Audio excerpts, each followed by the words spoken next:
Welcome to Period 2, Lecture 2.3.1. This is our first lesson that's going to be split over two different lectures, so make sure you note that Part 1 and Part 2 are covered by the same objective, which is, by the end of this lesson, you should be able to explain both how and why environmental and other factors shaped the development of various British colonies that developed and expanded from 1607 to 1754. The key word here is going to be environmental. We're really going to be looking at three colonial regions: the New England colonies, the Middle colonies, Chesapeake and Southern colonies, and how their environment shaped that region to develop differently as it did for Native American cultures prior to European settlement.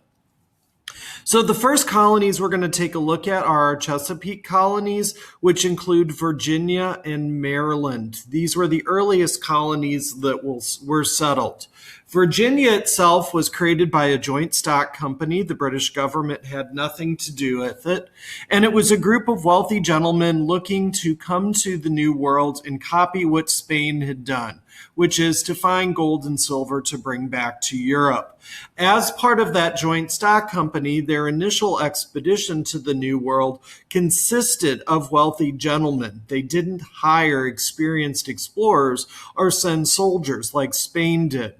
They settled in Jamestown, Virginia, which made it the earliest permanent English settlement in the New World. And Jamestown, when it was founded in its first couple years, was a flop. These rich guys came over. They had no skills. They had no idea what they were doing. They didn't know how to survive.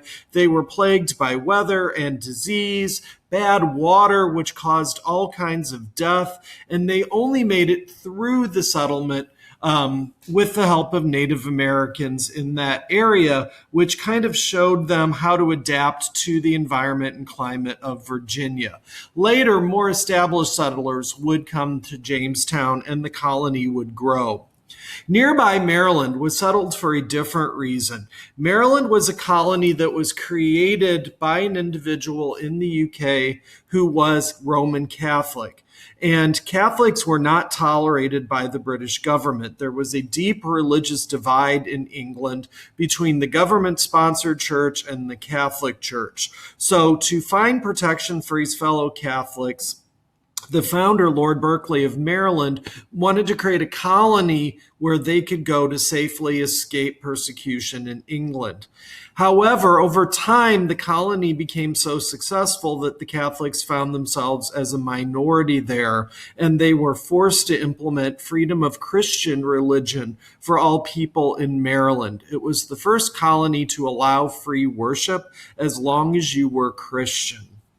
Within the Chesapeake, tobacco became a vital product, both in Virginia and in Maryland.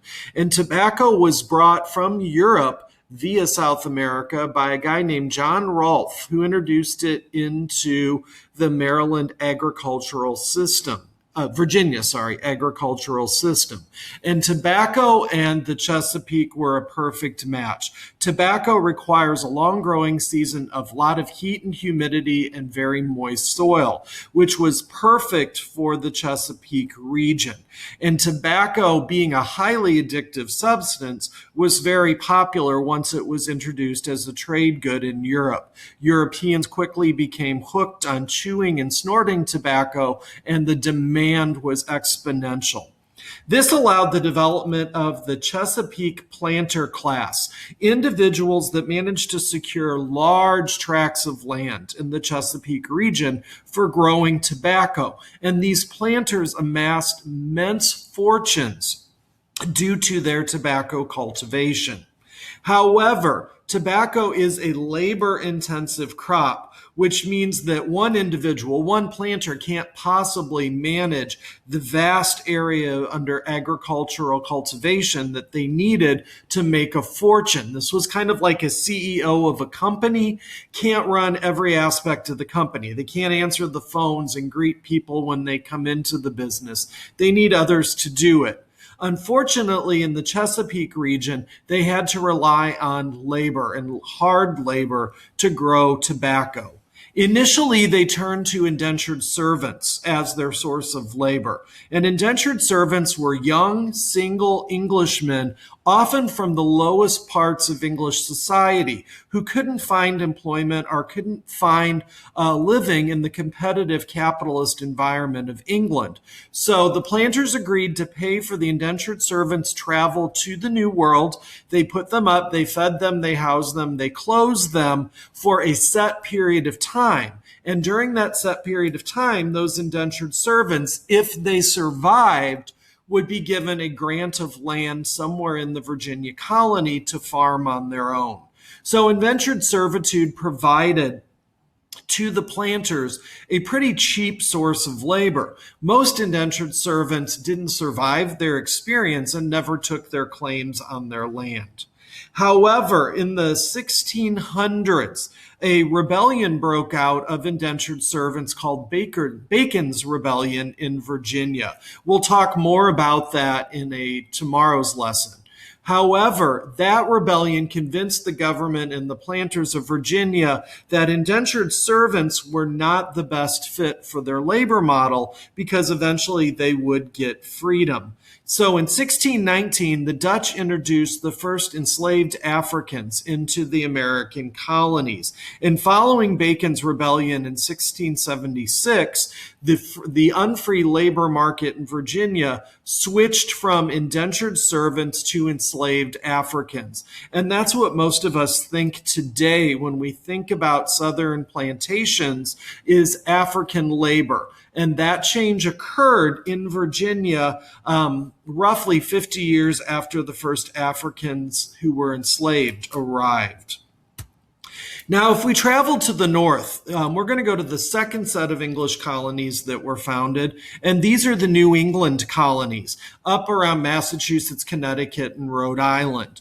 The New England colonies were founded by a different group than those at Jamestown. Jamestown was a colony of business people, money-making colony. The New England colonies were founded by Puritans. They were a religious minority in England, and the Puritans were very critical of the Church of England, which is the government-run church in Britain. The king is also the head of the church. Taxes are collected by the British government for the church. The church and the state were one and the same. And so any criticism of the church was also a criticism of king and government. And Puritans were breaking the law with their critical observations and demands on the church. So they either had to flee England or face persecution and possible execution.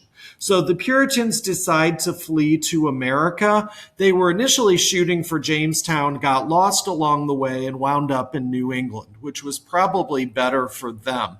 That group of initial migrants to the New World is who we know as the Pilgrims, because a pilgrim is somebody that makes a religious journey. So when the Puritans settled in America, they named their colony New England. The largest of the New England colonies became Massachusetts. And just like Jamestown, the Puritans struggled in their first couple years. They struggled with weather, they struggled with the environment, they struggled learning how to survive, and they only were able to survive with the assistance of local Native American nations. That's what we commemorate today as a cooperative relationship between the Pilgrims and the natives that is celebrated as Thanksgiving. In colonial times, Thanksgiving was just a harvest feast. It was not the celebration that it is today. If we take a look at the economy of New England, we see that initially the settlers created small family farms grouped together into small villages. So you'd have the village at the center, maybe a church, family farms around it, kind of encircling it. These were not big farms. They weren't the type of large agricultural endeavors that we saw in Virginia because the environment of New England is long, cold winters and the soil is very rocky. It's not great for growing crops. So what we see is most families did farming in New England as subsistence farming. They grew backyard farms with enough food to survive, but certainly not excess or surplus food to sell back to Europe, as the Virginians were doing with their tobacco. Later, as the Puritan communities got larger and began to move away from the coast to the frontier, the western part of the colony, they found more farmable land, which belonged to the Native Americans, and began to grow agricultural products for exports. What eventually happens in New England, though, is they develop a mixed economy because farming wasn't generating the type of money they needed to survive and thrive as a colony. And farm families had a lot of sons who had nothing to do. So dad sent their sons to the coast and basically said, if you weren't the oldest, fend for yourself. And that's where New England developed an economy that was partially based on agriculture, but also they learned that they could export their natural resources. Timber cut from New England forest was sent to Europe. Dried codfish pulled out of Massachusetts Bay were a popular food item in Europe. And shipbuilding became a specialty of people in New England. So they found other ways to make revenue based on a variety of different things, agriculture and commerce, unlike the Chesapeake colonies, which exclusively relied almost on tobacco for 100% of their economy. What happens is what historians call the change in New England from God to cod, cod being a nod to, cod to nod, to the codfish that made a huge revenue for families in New England. And that change is reflective of the movement of New England away from a highly religious colony as it was founded to a more economic colony based on that mixed economy. So we're going to see over the next couple lessons that political and religious elite of New England is going to give way to an economic elite over several generations of settlement. That brings us to the end to part one of the colonial English colonies and their foundation. Remember, we're looking how and why environment impacted the development of the colonies. So keep in mind, how did the environment of the Chesapeake shape their development as colonies, and how did the environment of New England shape very different colonies in the New World?